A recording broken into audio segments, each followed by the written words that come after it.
Hey, everybody, how you doing? Well, that's good. Welcome to PHLY Flyers. My name is Bill Matz. I'm your director of fun and games for the afternoon. Joining me, as always, it's Philadelphia's #1 hockey beat writer, Charlie O'Connor. What's up today, Chuck? Not too much. So, I am talking to Tyler this morning. I was filling in for John Marks on Philly, and we're talking about different fun tropes that, Phil's put up 13 runs yesterday after the offense was anemic for most of the past 2 weeks. Yeah, it was fun. It was. It's nice. It. It's a nice reminder that, they can have a good day. It is possible. Bryce Harper hits. The whole team's good. Crazy. But there's that long-standing, always, the joke. I'll save some for tomorrow.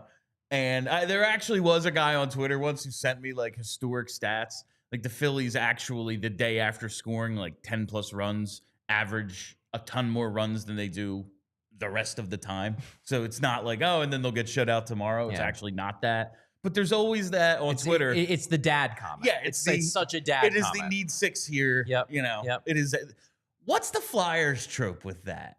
Is there other than, I guess, just shoot? I think the Flyers trope of that is every time an unproven goalie straight up from the AHL comes up. It's he's gonna shut them out. Oh yeah, that is that is one. A good one. That's definitely the one. And the first goal thing. But I believe that whenever you see the Flyers are going to play a goalie who either has an insanely low save percentage in 2 or 3 games or is making his first start, you always see people being like, well, we're getting shut out tonight. And then Jordan Bennington goes on to become Team Canada's goalie and win the Stanley Cup. But yeah, I was just do we have... there's shoot, but I don't know if that's the same category as I would put I'll save some for tomorrow. Yeah, I would definitely put I think that's good. Oh, we're going to play against a bad goalie that is clearly going to dominate. I think that's a good. I think that could be right. I think that might be the one. All right. So before we get into today's show, got to tell you, hit the like button. Do it. 37 likes, just a little under 3 minutes into the show. Decent. But as always, I am holding you to the 200 or more standard by the time we hit 1 o'clock today. Agreed. 200. It's doable. It's not. We do crazy. it every day now. Every single day now. You have to get to 200, 250, or you're just letting me down personally. Want to fill people in on the off-season plan because, quite honestly, coming up with show topics for today and tomorrow, I'm I don't know. I'm kind of out of ideas here because the off-season is over. We have, there's always possible. There's that Danny always could the do possibility something. Danny does something. There's a hockey trade made. Something surprising happens. Sure, but it feels as if pretty much what we're doing, what the roster the Flyers have right now, is what we're going into training camp with, and we'll see. Maybe something happens, but it kind of feels like off-season fun next week. That's when it starts. But we do have.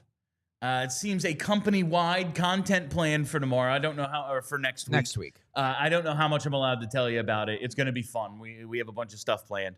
But so I'm thinking Tuesday, July 22nd.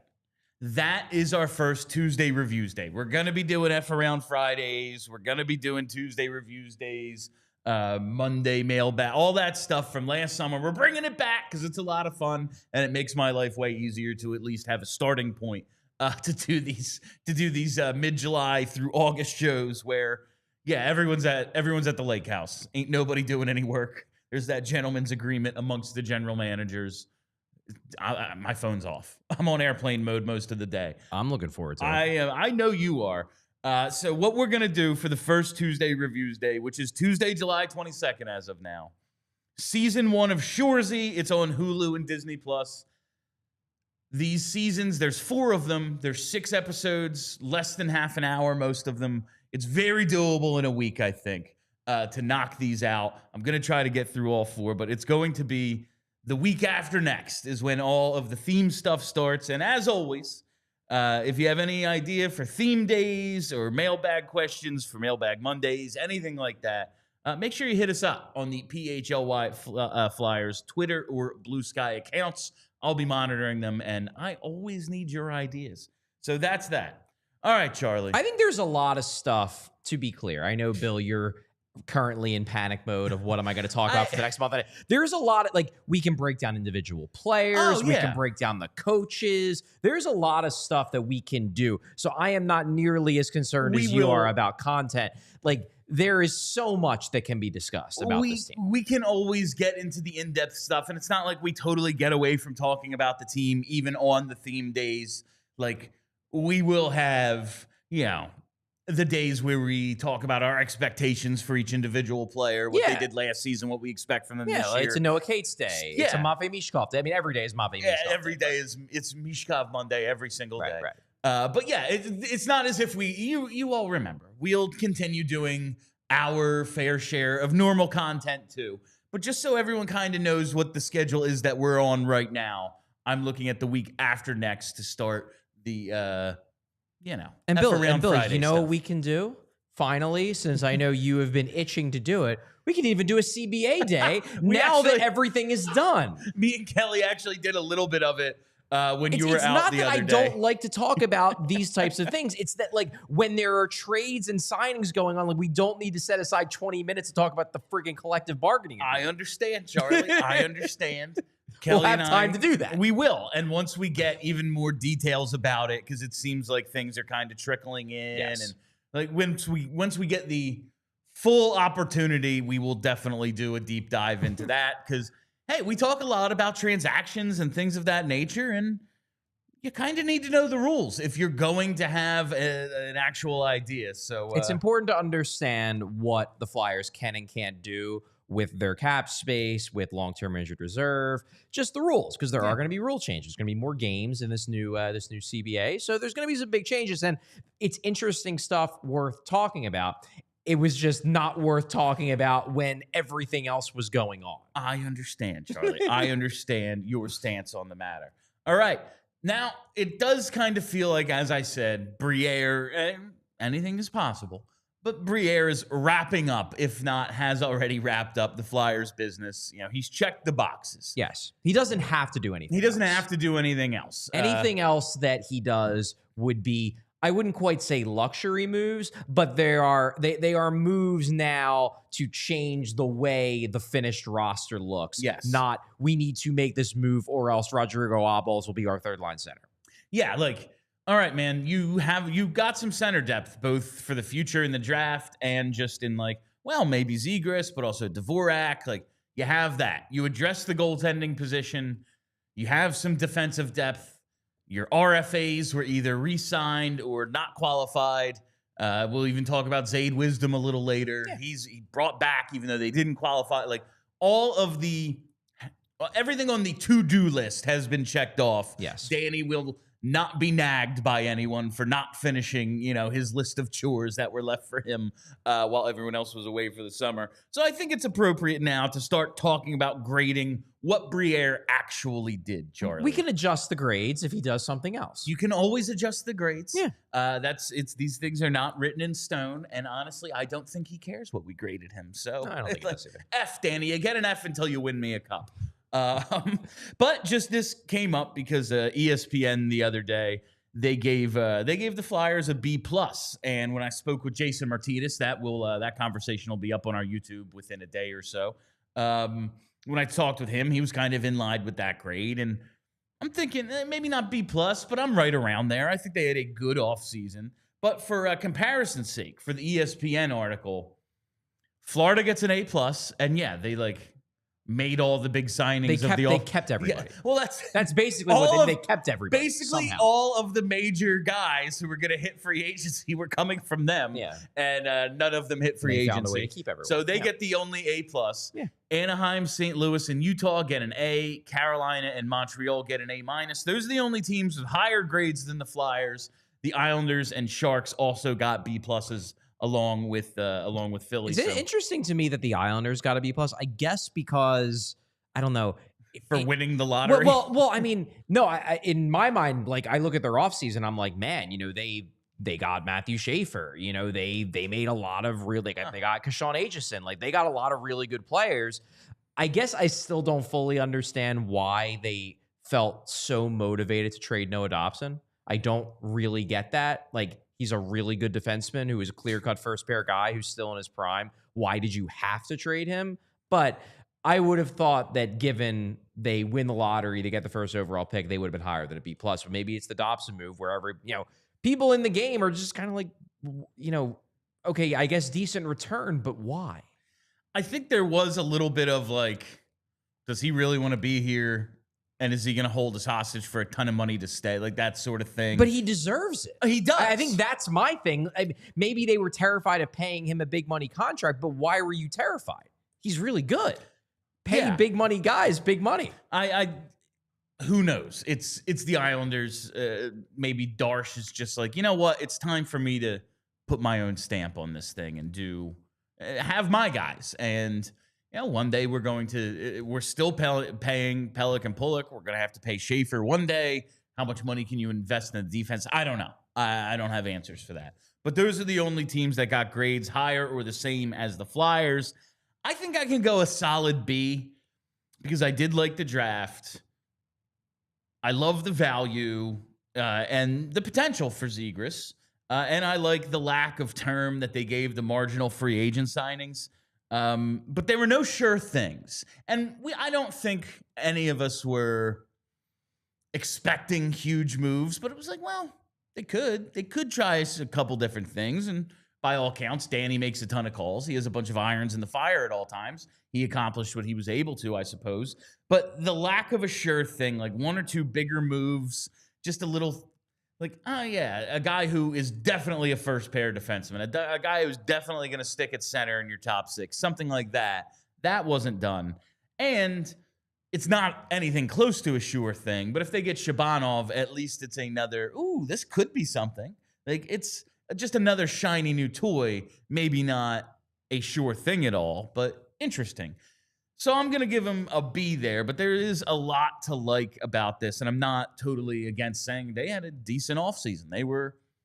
They accomplished everything they needed to, and maybe most importantly, didn't do anything that I'm like, they're effed. Like that's true. Maybe more than anything, I'm like, they didn't do anything I think is asinine, which a lot of teams do all the time. Like, why would you trade Noah Dobson? Cool, you got better, but did you? Not right now, you didn't.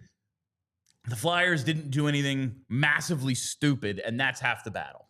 They avoided any major mistakes, and they certainly avoided any mistakes that will haunt them for years and years to come, just given the nature of the moves they made, the moves they didn't make, the signings. To me, Zegras is going to be what... And in the here and now, it's a good trade. No one can deny that that the value that they gave up to get Trevor Zegras, it was worth it. It's a good trade. They're taking a swing on a guy with high-end upside who 3 years ago was viewed as one of the best young players in the game. You do that every day if you're not giving up a first-round pick or a prime prospect or even a prime roster player. They didn't give up any of those things. But I did come into this offseason hoping that I would come out of the offseason feeling really good about their future at center. And look, I don't think they were wrong necessarily to take Porter Martone in the spot they did. I think he's going to be a great player, and I think he has legitimate first-line star-level potential. Sure, go for it. But this was a top 10 where it was one of the deepest top 10s in years for centers. For the thing that they needed. And they drafted a wing. Yeah. Which means, like, if they would have drafted, a Caleb Desnoyers or a James Higgins or an Anton Frondel and also got Zegras, then I would be like, okay, you've got your path to potentially having a 1C, and now you also have Zegras, where if he works too, then it's an embarrassment of riches. Now you kind of need Zegras to work. There's a lot of eggs in that basket. If it doesn't work, then we're going to be having this same conversation next year of how do they get the guy with potential top-line center upside if by December Zegras is on the wing because Taka just can't deal with it. If next year they trade Zegras for a third-round pick rather than give him another contract, which, like, I'm optimistic that Zegras will work. Yeah. But I can't deny these are not plausible outcomes. These are very much within the realm of possibility. Yes, this could be how this plays out. And if that's the case, then next summer we're going to be having the exact same conversations, except entering a draft that is not nearly as deep down the middle and entering an offseason where the Flyers don't have nearly as many assets. So I think the fact that I didn't come away from this offseason feeling like they've got center certainly resolved, that certainly keeps me out of A territory because it's just such an important position. And it seemed like the stars were aligned for them to maybe not be certain it was fixed, but feel pretty confident. And instead now it's like, yeah, Porter Martone's awesome, but he's another wing. Trevor Zegras, great trade, but it might not work. Yeah, that's the lack of a sure thing, especially at the definite positions of need. And like, I'm going to take goalie out of that because, all right, we'll see how this works out, but we know they have goalies in the pipeline. They have goalies in the pipeline. There's no reason to block that position. And I do think that goalie, everybody says, oh, it's so difficult to find goalies. Like, that's because they're so sporadic. Yes. I think you can get a good goalie.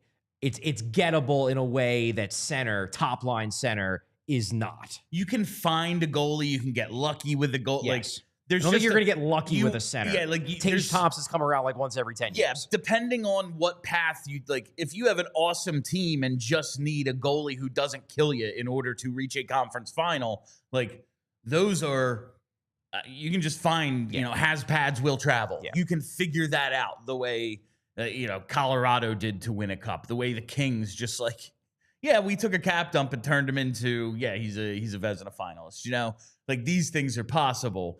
But finding 1C, that takes work. Like that takes And the thing is that Zegras is a guy who could be that. Very well could. And that's why I love the trade is that number one, they didn't give up a ton, but number two, the plausible upside. Like he could be a 1C. He could turn into a 90-point-a-year player who, he's never going to be the greatest defensively, but if he's scoring you 80, 90 points a year, it's kind of like, who cares? Especially when you got guys like Luchanko, who projects to be a really good defensive player. You still have Couturier around. Like that works, but you can't write that in pen as this is going to happen. He might not even be a center in 6 months. It's it's within the realm of outcome. So I think like the B territory, because of the value, because of the lack of doing anything stupid, very much feels that like that's fair. But I can't get to A, even though I like it, like everything they did. I just don't like. Oh, yes, we are making the playoffs, and I see our path to, regular appearances in the conference final for the next decade because of what they did. I like the path we're on, but it's going to take more time to finish this thing off. I think there is a world where in 2 years we look back on this offseason and we say slam dunk A. Yeah. Because Porter Martone's a stud. Trevor Zegras is, if not a 1C, a clear-cut top 6 center. And one or two of the guys that they drafted, whether it's Nesbitt, whether it's Van Sage, whether it's Murtagh, one or two of those guys are looking like true blue chip NHL prospects. And then you're like, man. And maybe Cam York bounces back and then he's on a below market deal. So there's certainly a world where we look back and we say A, maybe even A+. But I don't think the moves they made this summer are so certain to all work out that you can right now say A. The Cam York contract as well. That's another, like you said, in 2 years, wow, this thing worked out. In terms of not doing anything stupid, I don't see a world where it's killing you. Exactly. I don't see where that exists. I think even if he is just what he is right now, my opinion of Cam York, which isn't nearly as high as yours, I'm like, yeah, it's fine. I can absolutely live with this. And even I can absolutely live with this, even if he's just what I think of him right now. Yeah, and even the pick of Martone. It's hard for me to envision a world where 2-3 years down the road we're talking about man, that was such a dumb pick. He's a bust. Even if Hagens is oh man, he's real good. I don't see it's. Oh, and we took the Nolan Patrick of this draft. I think it's unlikely. Don't see that happening. I guess it's possible. Sure. Anything's possible. Lived it before. But guys who score the way Martone scored, guys with his physical tools, guys who think the game the way he does, they rarely bust. I think floor for Martone is good middle 6 winger, who every team in the league wants because he's huge and skilled. And that's a pretty darn good floor. Whereas if they would have taken Brady Martin, I could see 2-3 years down the road when he's scoring 18 points on the fourth line, you're like, ooh, is he ever going to be anything more than just a bottom sixer that fans like because he hits a lot?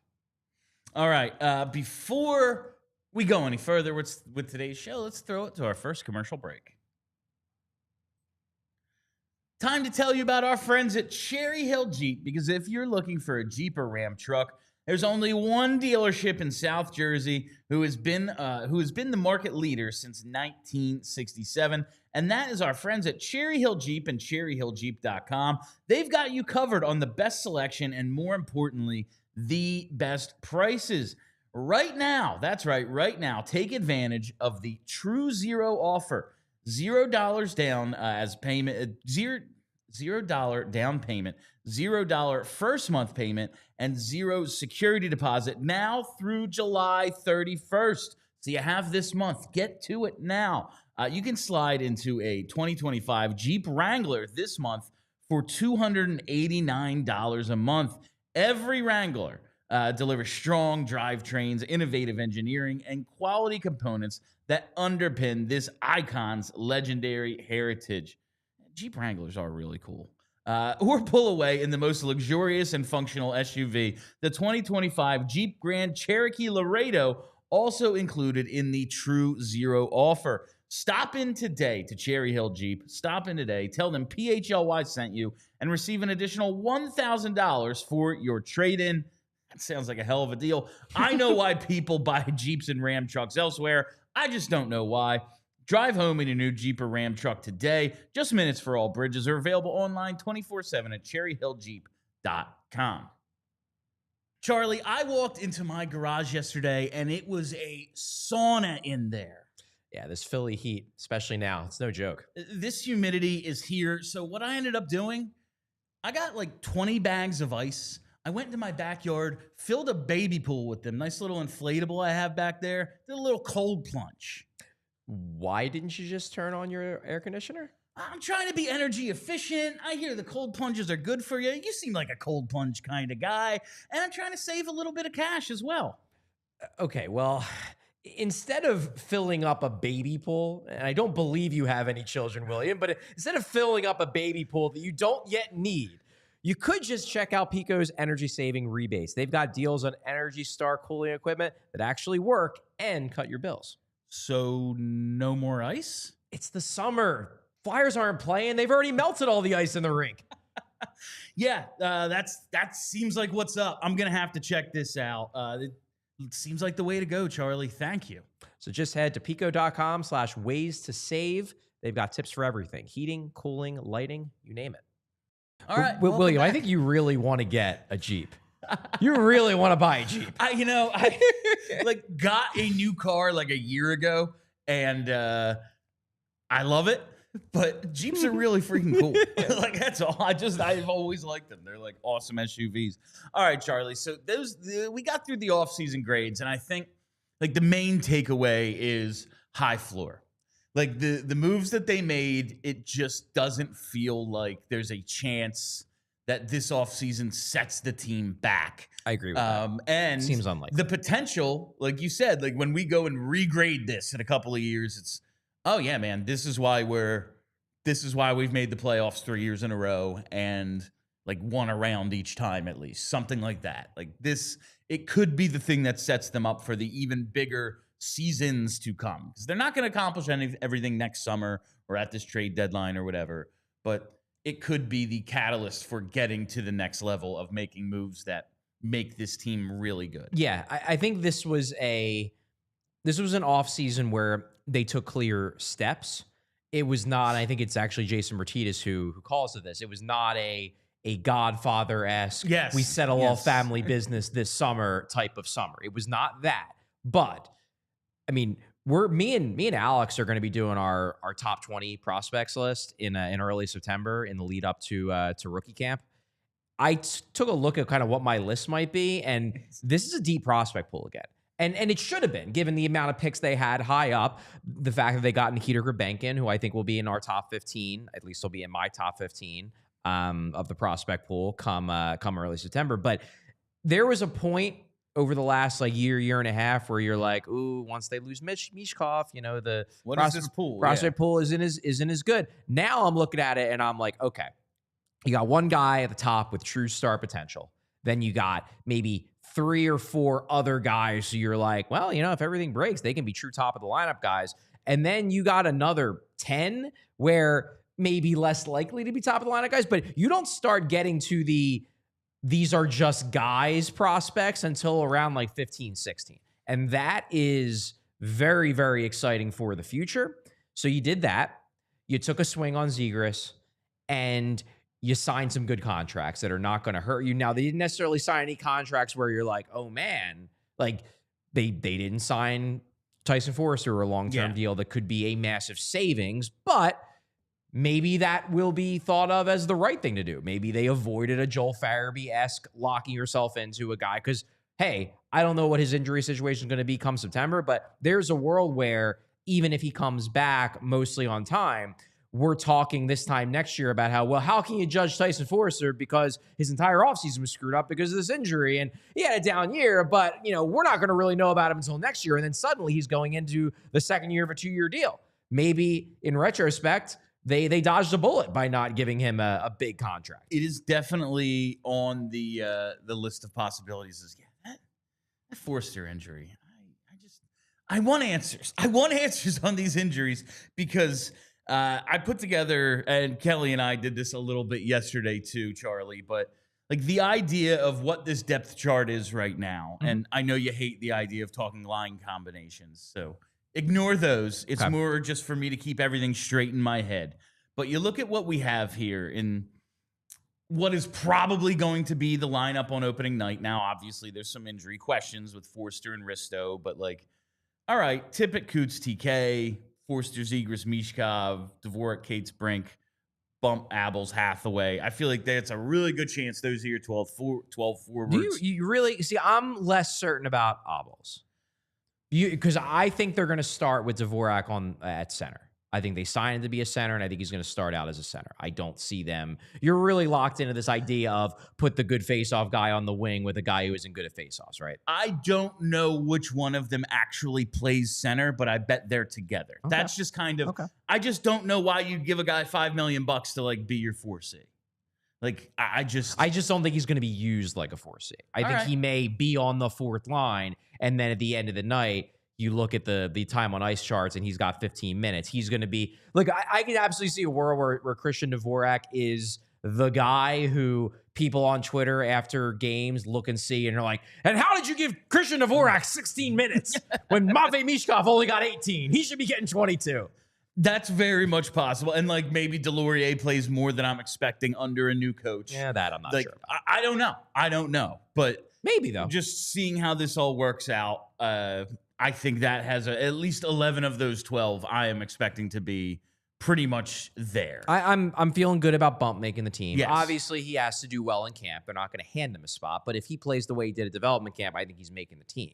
On the back end, Sanheim and York, Sealer, Drysdale, Zamula, Risto, Juleson's in there. We'll see how Risto is. Maybe Andrae has a chance. And we know what the goalie situation is. And I really hope they don't carry 3 with Fedotov, but I don't think they are. We'll see. I would be surprised. I mean, they would have to do some cap gymnastics to make it work. That's the big thing. Yeah. Clearing up that cap space.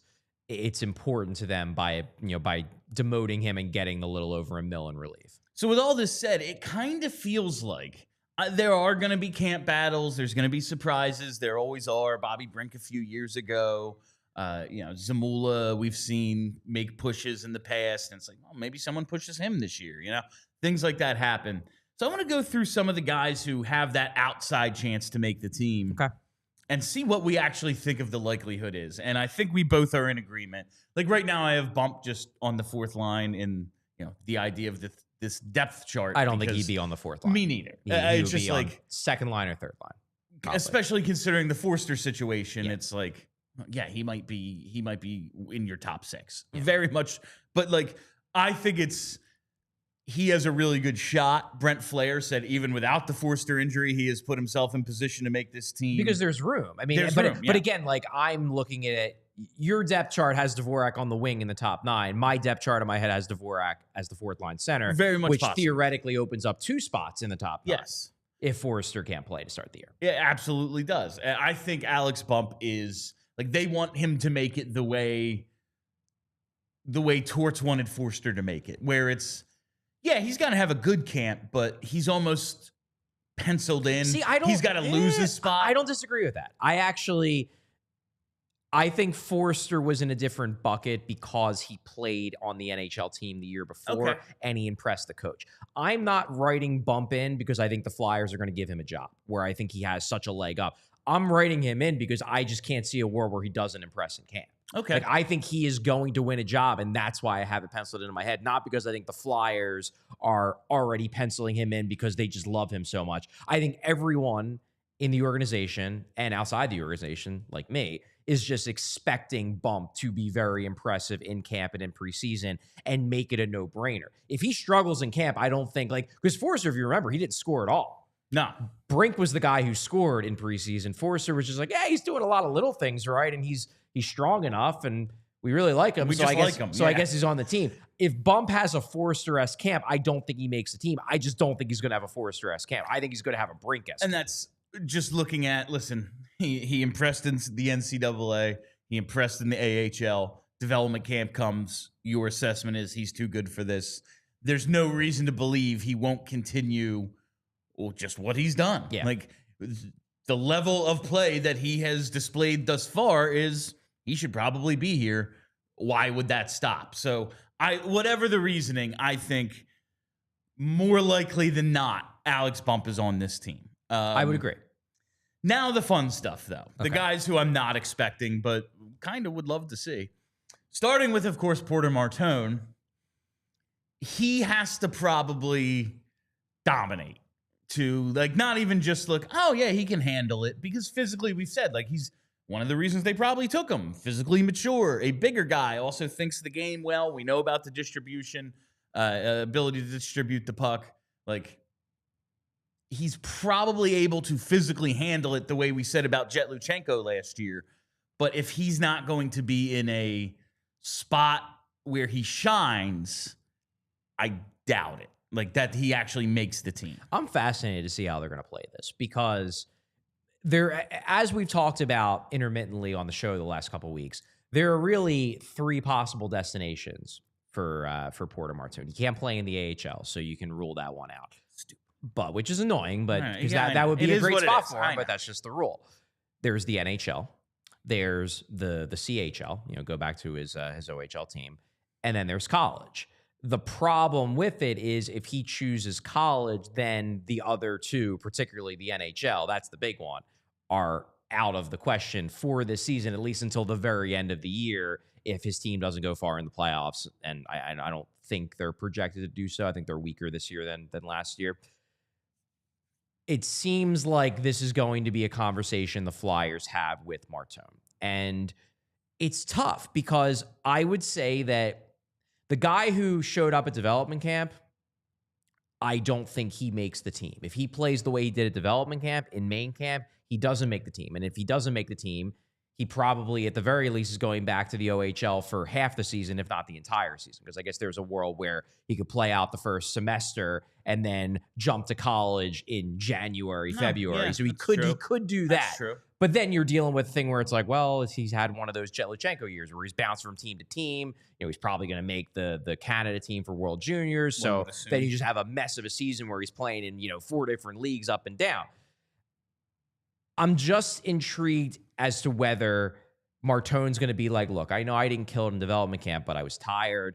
And you give me a chance to show my stuff in main camp, I will make that team. I'm good enough. He might be. And that's where you get into a tough conversation where it's like, look, you didn't show it really that much at dev camp, but we believe in your talent. Do we really want to take away the chance for you to blow us away in main camp, which I think he very well could do, which is what they would have to do to have him enroll for college. It's a tough decision. I go back and forth on what I think is the best move. I really do. And you put it, it was, I can't remember if it was on or off the air, but it was like a day or two ago. You said, like, the idea of him going back to the CHL. It's like, well, you already dominated this league. You, in your draft year, were good enough to be taken 6th overall. If you had gone 3rd, I don't think that many people would have been Nobody would have. Oh, that's a shock. Yeah. It's what do you get out of going back?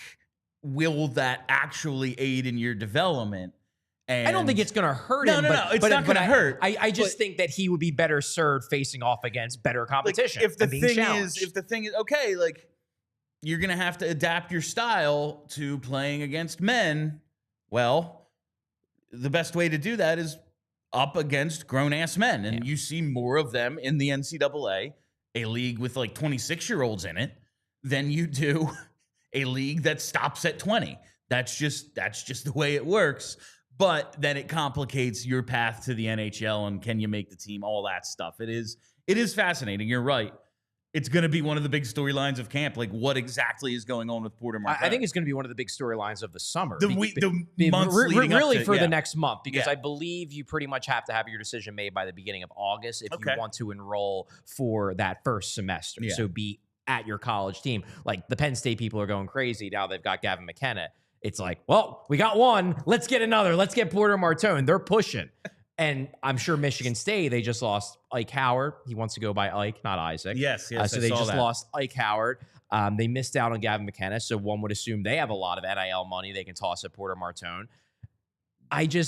It's a tough decision that the Flyers are going to have to make. And I think where I stand is I'm fine with either decision. I'd be fine if he goes to college, and I'd be fine if they give him a run at the NHL, because I think there's a non-zero and not even single-digit chance that he looks a lot better in main camp and earns his way onto the team at the very least for the 9-game trial. The one thing they have to avoid, and I hope they learn their lesson, I really do, and I hope they're being very careful, is during this conversation process with Martone, just don't tick him off. Like, just don't get yourself into a position where there's miscommunication and you tell him, we want you to go to college, and then he goes to college, but he's annoyed with you. Like, let's just avoid that. As long as they avoid that, I am cool either way. Just don't get into a position where you burn bridges with this guy, because he really, like, if it comes down to it that he just really wants to be in the NHL, whatever. Just do what you got to do. He's a real good prospect. Figure it out, I guess. Yeah. I guess you just have to figure it out at that point. Like, all right, man. We're trading Bobby Brink. We're opening a spot. Like, whatever. Figure something out. But like, if Forrester's out, then there's going to be a spot. Yes, there's very much a spot available, especially if he plays left wing. I'm just like, if concessions need to be made, and listen, I'm not going to blame Briere and Jonesy and whoever for Cutter.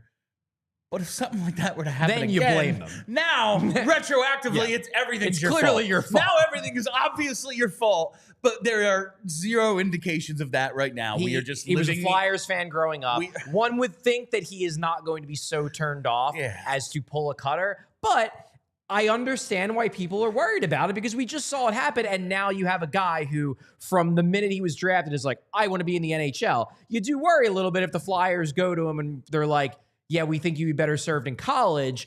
That can be done in a way that doesn't tick him off, but they just have to massage it, and they have to present it in a way that does not risk alienating now that Michkov is no longer a prospect, clearly your best prospect. I was just thinking, oh, yeah, he was a Flyers fan growing up.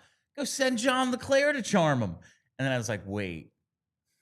And I looked it up. Yeah, John LeClair, the year that Porter Martone was born, that's the year he played 21 games, and then his career was over with Pittsburgh. Yeah, long gone at that point. I have to readjust in my head. Like, we got to send like TK. The guys he watched growing up, yeah, they're like on the team still. Anyway, yeah, so that's the Martone conversation. I just think they have to take this discussion with Martone very seriously. Oh, yeah. I am totally fine with him going to college. I think that will help him. But if they go that route, they have to make sure that he's fully on board and that there isn't any simmering resentment that begins because they push him in that direction. They just got to be careful. They got to do their jobs and got to do it well. All right, we're going to do Jett Luchanko next. But first, let's throw to our next commercial break. I got to talk to you about Parx Casino and the BetParx online casino app, because whether your favorite team wins or not, there's always another way to win on the BetParx Casino app. That's right. You can check out brand new casino games like Huff and More Puff and Fireblaze Sky Queen. They're BetParx exclusives. It's the only app I use to play all my favorite casino games in the palm of my hand, whether I'm at home or on the go. You can play blackjack, roulette, craps, poker, baccarat, and online slots like Cash Eruption, 88 Fortunes, and Cleopatra. There's slot games based on your favorite streaming shows as well, like Walking Dead, Squid Game, Breaking Bad, and Peaky Blinders. And it's got all your favorite classic casino games from wherever you are.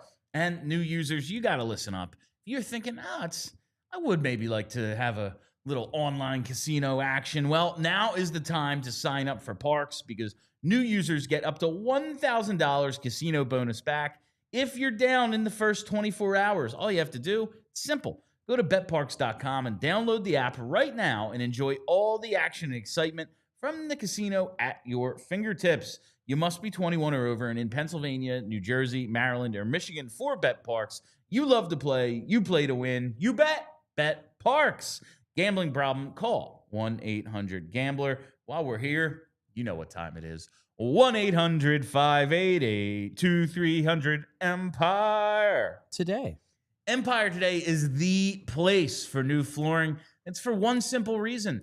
They've got the flooring experts. It's nothing like the big box store experience where you go in and if you're able to find someone to talk to, you quickly realize they have no idea what they are talking about. No. Empire Today, they've got the experts that live and breathe flooring, and they're with you every step of the way. When I say with you, I mean with you in your home. That's right. Not only do they take care of all the work for you, take the precise measurements, answer all your questions, they can come to your house and bring the showroom with them. That's right. You can pick the right flooring and the right colors for your space, in your space. See how it all looks with your furniture in your house, up against your paint colors and all of that. And with Empire Today, you get clear, upfront, and all-inclusive pricing. Plus, you can schedule installation as soon as the next day because you want your house looking good now, not a month from now. So schedule a free in-home estimate today because some things are just better at home. And PHLY listeners, you can receive a $350 discount when using promo code PHLY. That's right, $350 off with discount code PHLY. Restrictions apply. Visit empiretoday.com/PHLY for full details. Jett Luchanko, I think, is the real reason the AHL rule annoys me. Yeah. And this is the drawback of drafting a guy this young. While he has a ton of runway in his development, as you like to say, like he's not 19 years old yet. Yeah, still 18. Won't turn 19 for like another month. It's pretty crazy. That means he can't play in the AHL again, and that's pretty annoying considering I don't know if we saw his development stagnate. I'm not watching him every night, but we saw kind of his numbers stagnate, and perhaps that has to do with the team he's on, the system he's in, whatever. But he just kind of had a weird year, starts out in the NHL, plays the 4 games, goes back, has a slow start, goes to World Juniors. He's like on the 4th line there, comes back, and now he's with the Phantoms after his junior season ends. Just an odd season for him, jumping around all the different teams like you referenced earlier. It would be cool if you could get like the way they have that exceptional status for players in the CHL. Yeah. Like if you could have, okay, we have one first-round pick who's not old enough, but he can clearly handle himself. He just put up didn't score a goal, which is whatever, but put up some points in the AHL playoffs. Yeah. You know, was okay from, at least okay from all, everyone who watched. It would be cool if you could just get your hands on him, have him in the organization, and see what happens in the AHL. But that is a hypothetical we don't yet have at our disposal. So it's NHL or back to juniors. It's a bummer.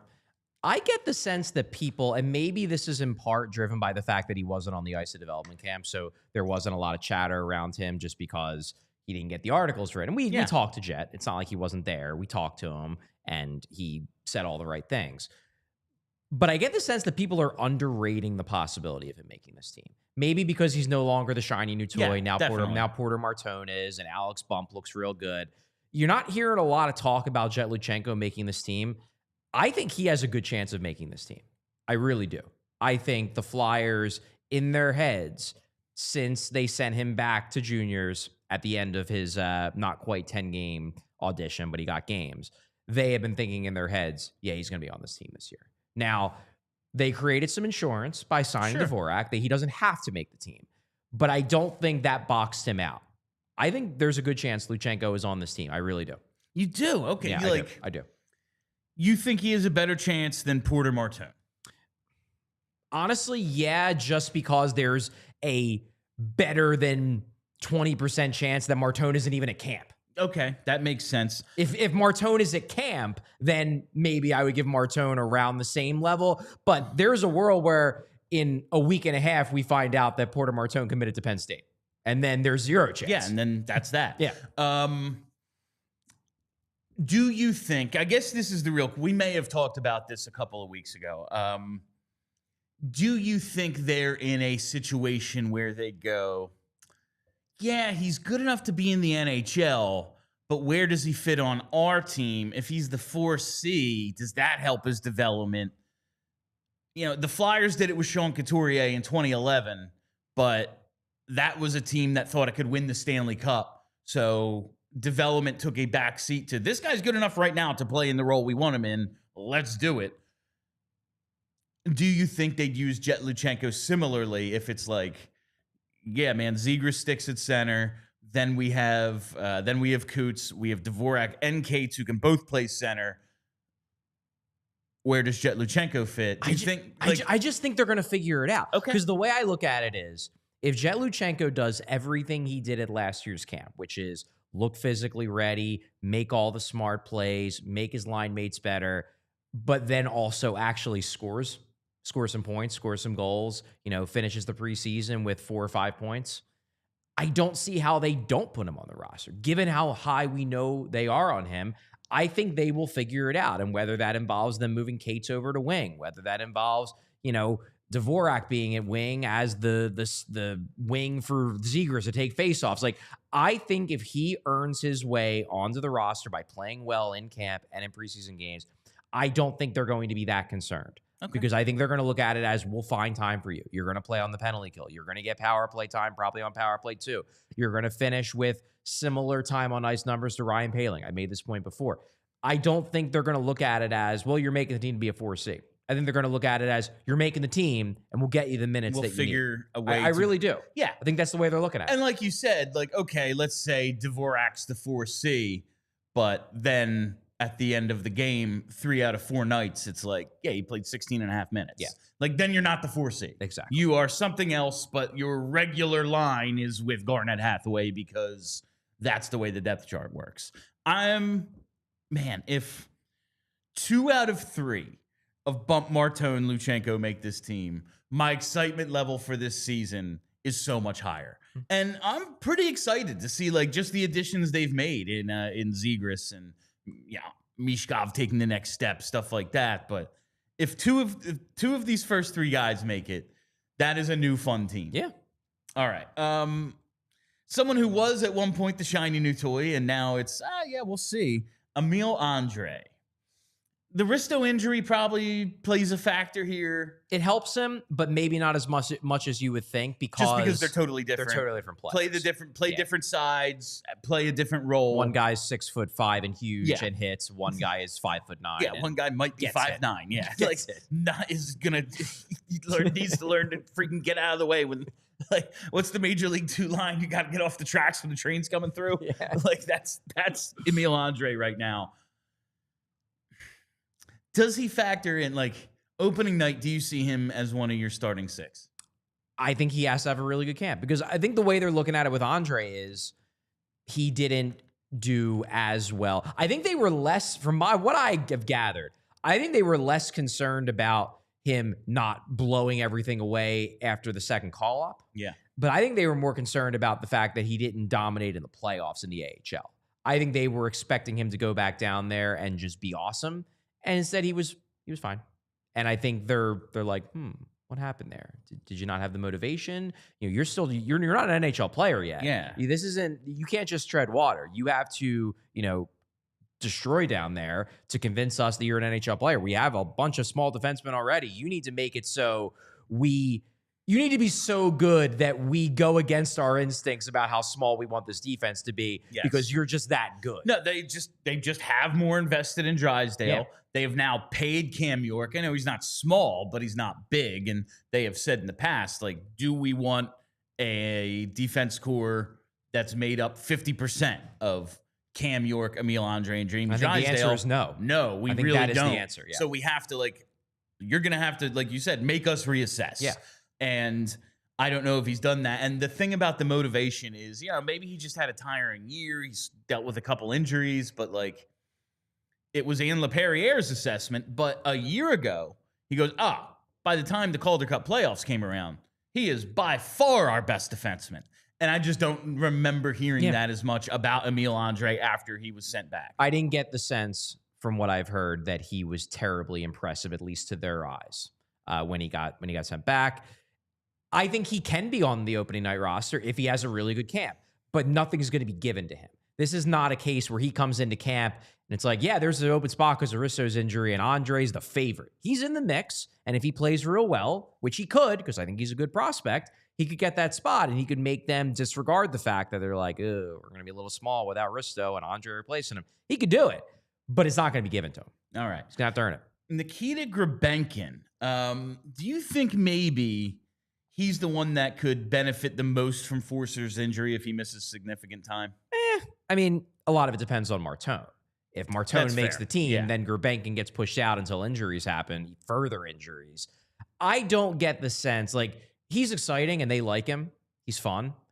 I don't get the sense that he is top of their list. He's going to have to bang the door down the same way Brink did to make this team. Now, if other guys flop, if Bump has a surprisingly underwhelming camp, if Martone goes back to the NCAA, or just goes to camp and isn't that impressive and they have to send him down to the OHL, that opens a door for Grebenkin.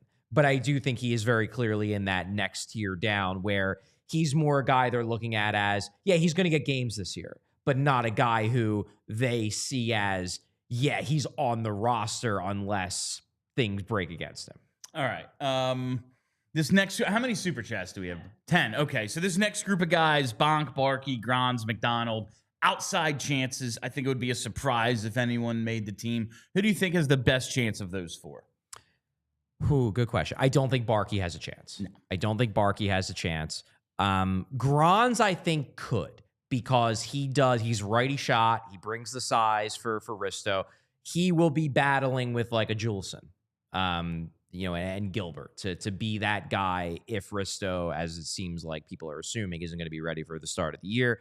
Bonk is kind of in the same place with Andre, except maybe there's a little bit less pressure on him because he's not a guy who's played 2 professional seasons already. Yeah. He's a guy where, if he kills it in camp, we're real excited about him and he can bang that door down. But I would say unlikely. Out of that group, Grans and McDonald probably the most likely. I got the sense that they are higher on Grans than you might think. But they also love McDonald, too. They love McDonald, and that's like a given. They've told us it openly so many times.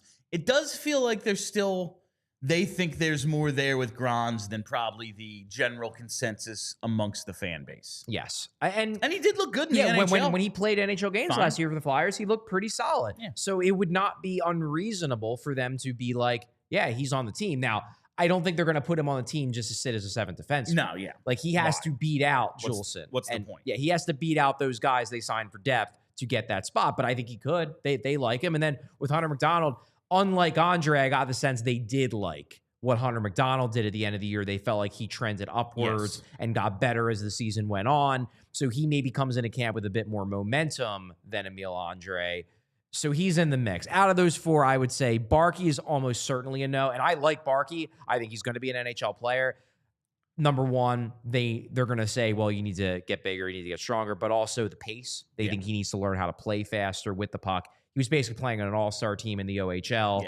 Yes. They didn't have to play as fast as you're going to have to play in the NHL because they were just so much better than everybody else. Now he's going to have to learn how to, make decisions quicker because the defensemen and even forwards for that matter are just bigger, stronger, and faster than they were in the OHL when the only guys who were truly big and fast were the guys already on his team. Yeah, like they were there. Yeah. They were already on his team. All right. So I would say Barkey, least likely.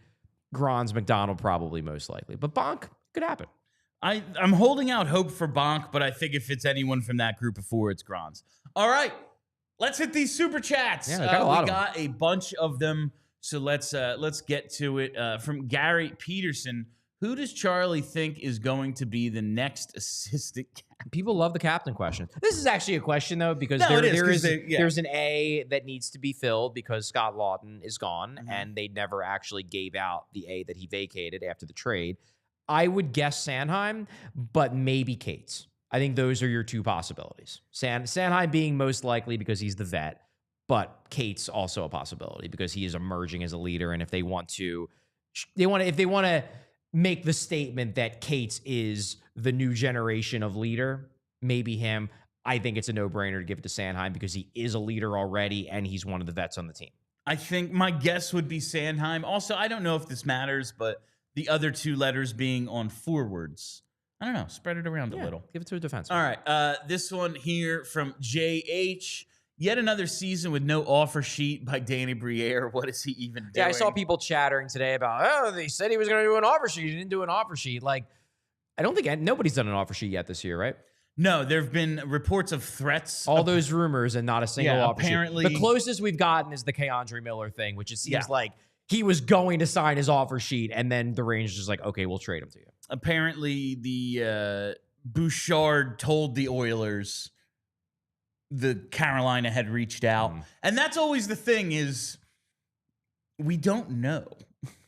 The player has to sign it for us to find out if there was one. Typically, there can be reports of it, but we don't always know if the player was, hey, would you sign an offer sheet? And they're like, nah, I'm kind of good. Well, then one is never tendered or signed, so you never. And in fairness, this is how the system should work. Yeah. Like, because I listened to that same segment on Elliot Friedman's podcast as well, talking about how the reason why Bouchard got up to 10.5 a year is because of the threat of an offer sheet. Good.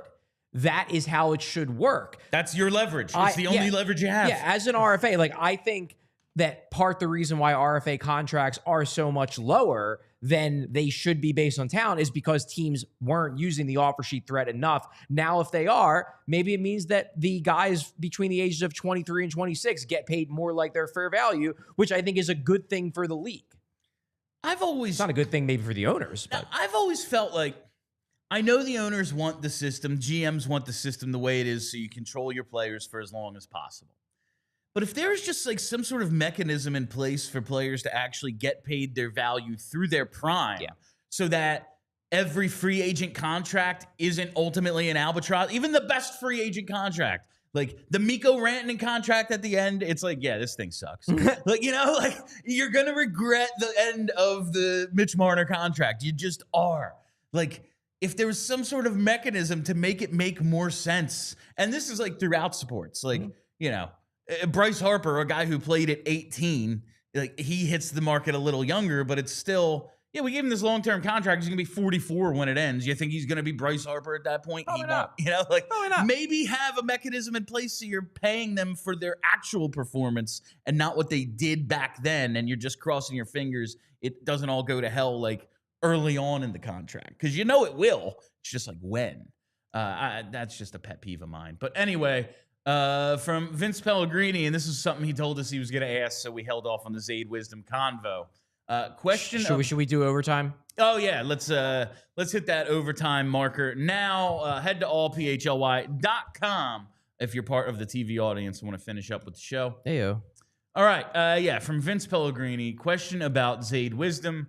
What does an AHL contract mean? Is it like in football? Is it like practice squad in football that it can be stolen from your roster? Last question: what is perspective of Wade being an injury call-up? Zayd, I would guess. Zayd, But so to give people background who aren't online, last night Tony Andrikaitis, who is very plugged in the AHL scene, reported that Lehigh Valley signed Zayd Wisdom, who was not qualified, so he was made a free agent, signed a contract with the Lehigh Valley Phantom. Zayd Wisdom did. So he is now back to being a Phantom, but he's not on an NHL contract. Now, Vince's question is, what does that mean?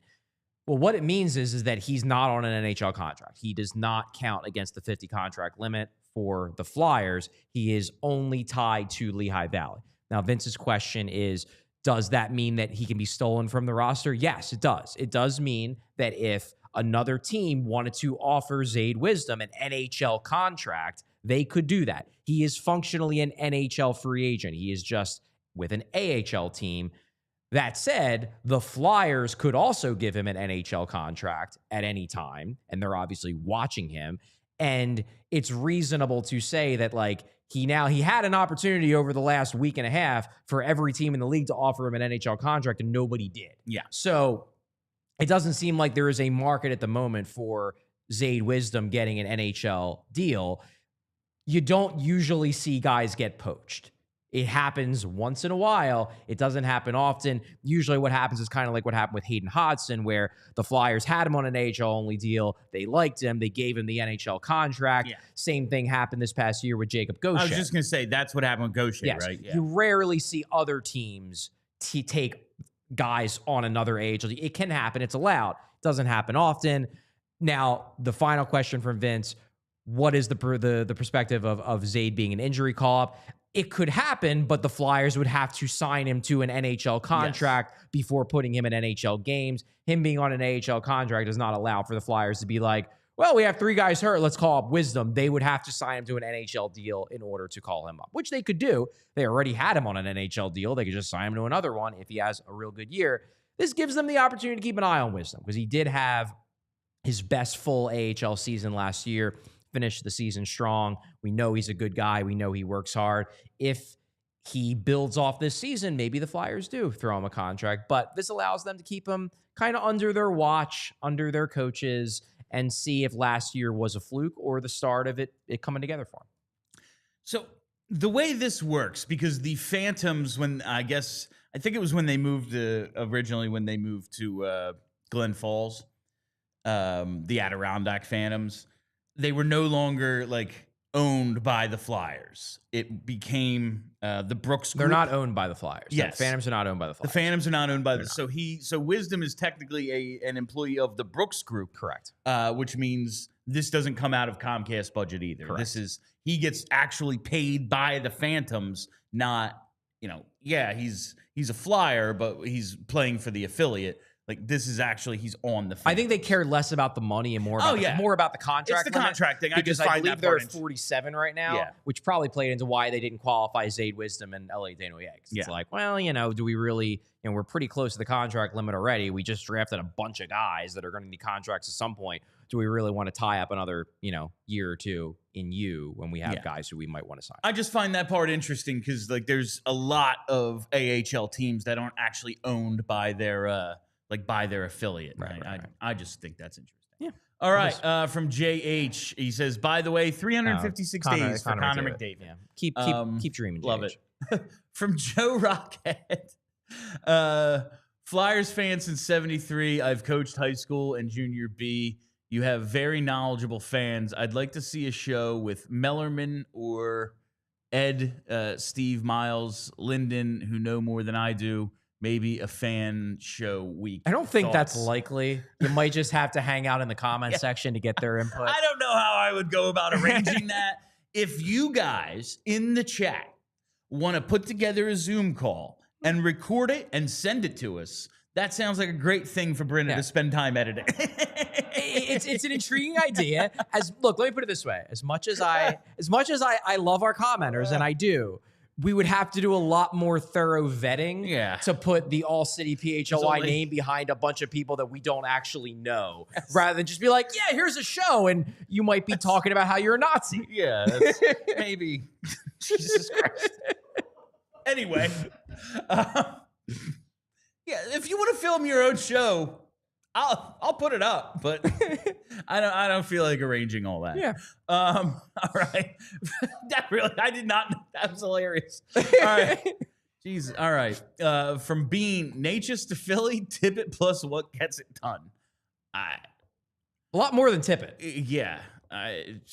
Jett Luchanko and a first. I don't know. Also, I don't think that Colorado is at the point where they want to trade Natchez yet. Yeah. They're still thinking that they can convince him to stay. I mean, when this is what you got for Mikko Rantanen, you need to make that work. Yeah. Or like get a much better return than anything I'm willing to part with. Definitely a better return than Owen Tippett. Yeah.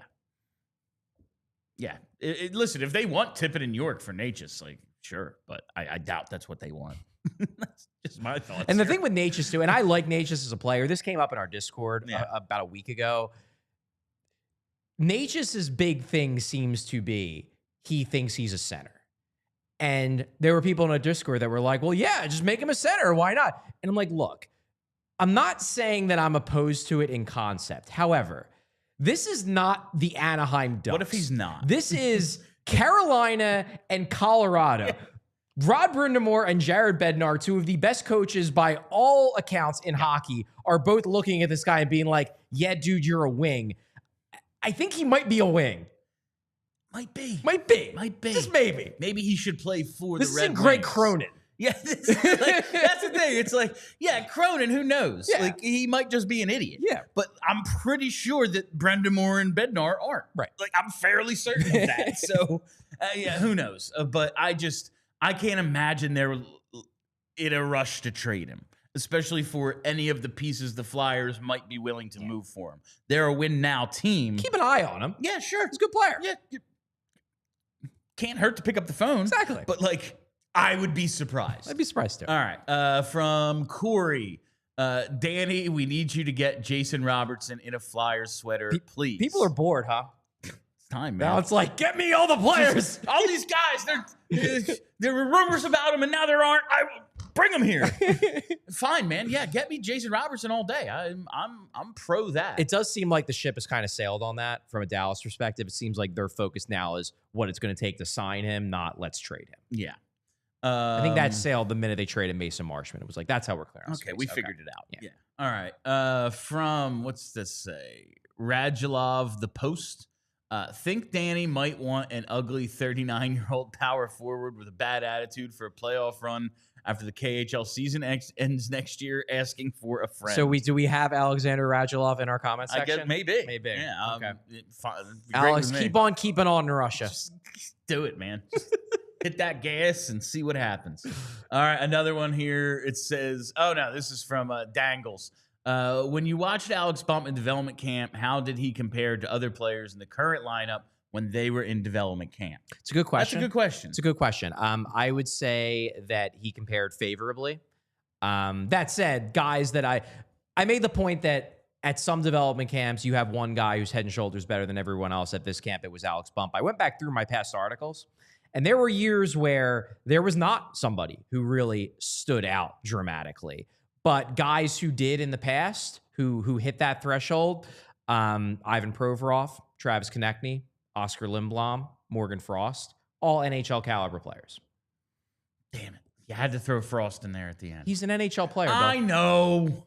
Let me put it this way. If they can get a Morgan Frost level player from Alex Bump, who was taken in the 5th round, that is a massive win. It is, yes. We had a question yesterday. Kelly and I answered some leftover mailbag questions, and it was, hey, would you be satisfied if Alex Bump is the Flyers version of Troy Terry? It's like, yes. That would be great. Yeah, like that'd be an ideal outcome. Troy Terry's a real good player. He's averaged like 55 points over the last 4 seasons. Awesome. Like, yeah, I want that. If Alex Bump is 40 point a year wing Morgan Frost, and stylistically they're not that similar. Yes, they are. But if he is that level of impact, that is a massive find in the 5th round. That is a huge win. And I think people will view it that way because he won't be saddled with he was a 1st round pick. Exactly. It will be found money rather than not living up to expectations. If he could be what we thought Oscar Lindblom was going to be, that would just different types of players. But just that kind of that impact. level, just be great. What it looked like he was going to be right leading up to the diagnosis. That's a huge victory. Yeah. Agreed. All right. Who is next? Oh, from our pal Purple Crayon. Good to hear from you again. Why can't camp just start tomorrow? Because I need to sleep. Charlie needs to not commit a crime. That's why. We need Charlie well rested when the season begins. Listen. Purple Crayon, don't you have another 6'5" prospect to obsess over? As much as I am in mode of, all right, time to start really thinking about what the hell we're doing for the rest of the summer. I prefer that over, oh my God, post games 3 times a week. I am much happier. I got having 2 months of chill time. Yes, like, I'm gonna enjoy it so much happier getting to BS every day than I would be if it was and the season's here. I prefer an off season too. All right, but I like that there's excitement. I do like that people are excited. Was that it? Are we through that? Yeah, that's it. All right, and that is all the time we have for you on PHLY Flyers today. Like, again, we're running out of things to talk about, and we're 10 minutes over. That's all the time we have for you today. Thank you all for listening. Thank you for hanging out. If you haven't already, you got to hit that subscribe button. Follow us right here on the YouTube page. Make sure you set that reminder bell so you get notifications whenever we go live. Follow the Twitter and the Blue Sky PHLY Flyers, and search PHLY Flyers wherever you get your podcasts. That's it for us. I am Bill Matz. That's Charlie O'Connor. Till tomorrow, be excellent to each other. We all silly like the mayor.